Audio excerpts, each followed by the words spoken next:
Hello and welcome to my YouTube channel Excel 1A and 1P simulation exam. So open the Excel 1A and 1P simulation exam.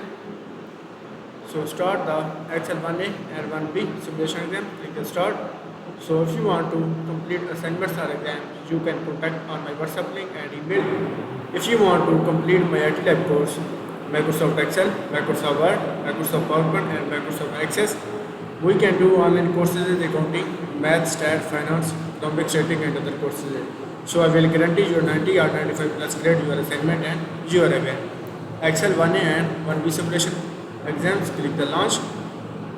So open the Excel 1A and 1B simulation exam.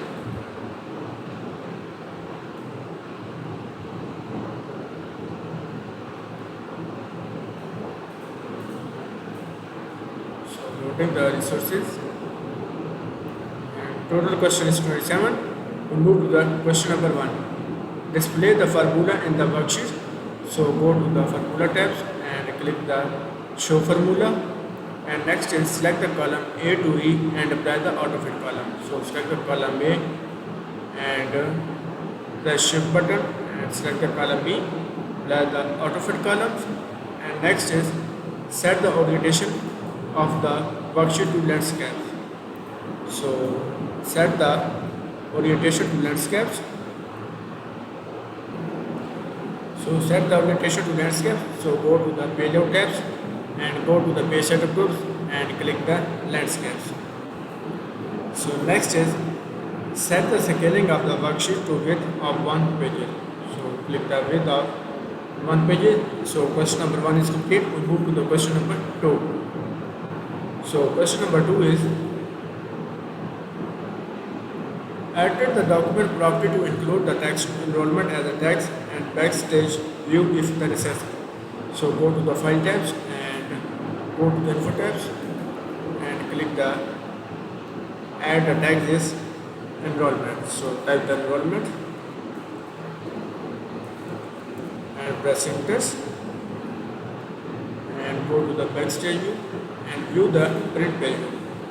So go to the file tabs and click the prints. So question number 2 is complete. We move to the question number 3.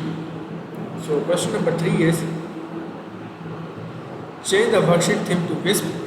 So go to the page layout tabs and go to the theme groups, click the themes and theme to Wisp. Wisp. So question number 3 is complete. We move to the question number 4. So question number 4 is use the quick analysis to sum the range H5 to H19. Place the results in cell H20. So type the range H5 to H19. Press enter. So select the range and quick analysis button to the range. Place the result H20. Analysis, click the total and click the sum. And next is autofit with the column H. So select the column H and double click the autofit column. So question number 4 is complete. We move to the question number 5. So question number 5 is format the cell G5 using the accounting number formats. So select the G5 and go to the home tabs, go to the number groups and apply the accounting number formats. And next is format the range G5 to G19 using the comma string. So type the G5 to G19, press enter and apply the comma string. So go to the home tabs and the number groups and click the comma strings. G5 to G19. So type the G5 to G19, press enter and format the range using the comma styles. And the comma strings.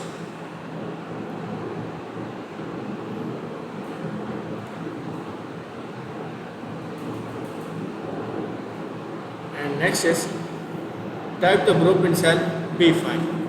So select the B5, press enter and type the group.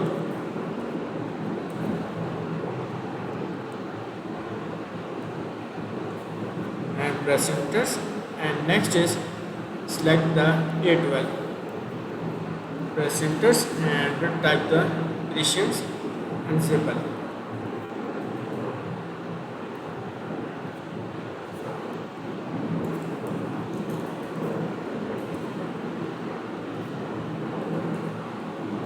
Press enters and next is A13, type the P and piano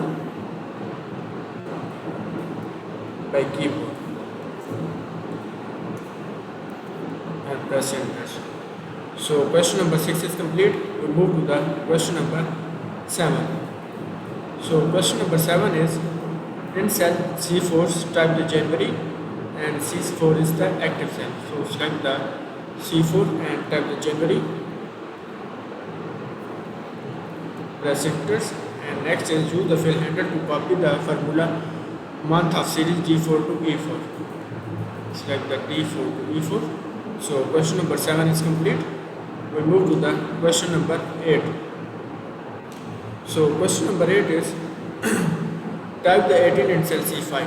So select the C5, press enter and type the 18, press enter and next is D5 and type the 18, press enter and next is E5, type the 17, press enter and C6 is 26, press enter and next is D6 is 28,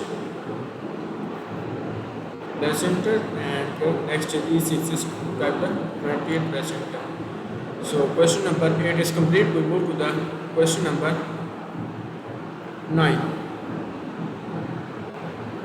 So question number 9 is merge and center the range A1 to J1. So select the A1 to J1 by the merge and center. So go to Dom tabs, go to the lemon tool, click the merge and centers and next is apply the title cell style A1 to J1.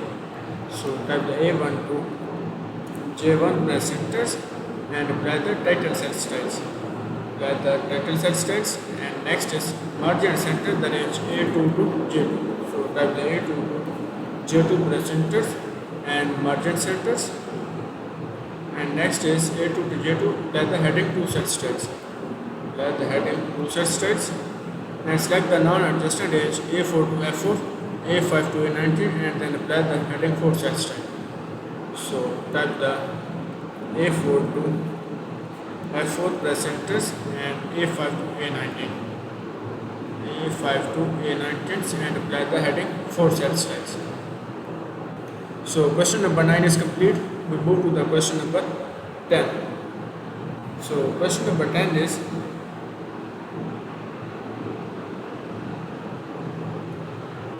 center the worksheet on the page horizontally, do not close the page setup. So go to the page out tabs and go to the page setup groups and click the margin center horizontally and next is click the header and footer, create the custom footers in the file name that section, click OK and again OK. So question number 10 is complete. We move to the question number 11. So question number 11 is select the A5 to E19 and use the recommended chart feature to insert the third chart cluster column chart. So type the A5 to E19 and press enter, select the range and recommended chart feature, insert the third cluster column chart. So go to the insert tabs and go to the recommended charts and create the cluster column charts. Cluster column charts and click OK.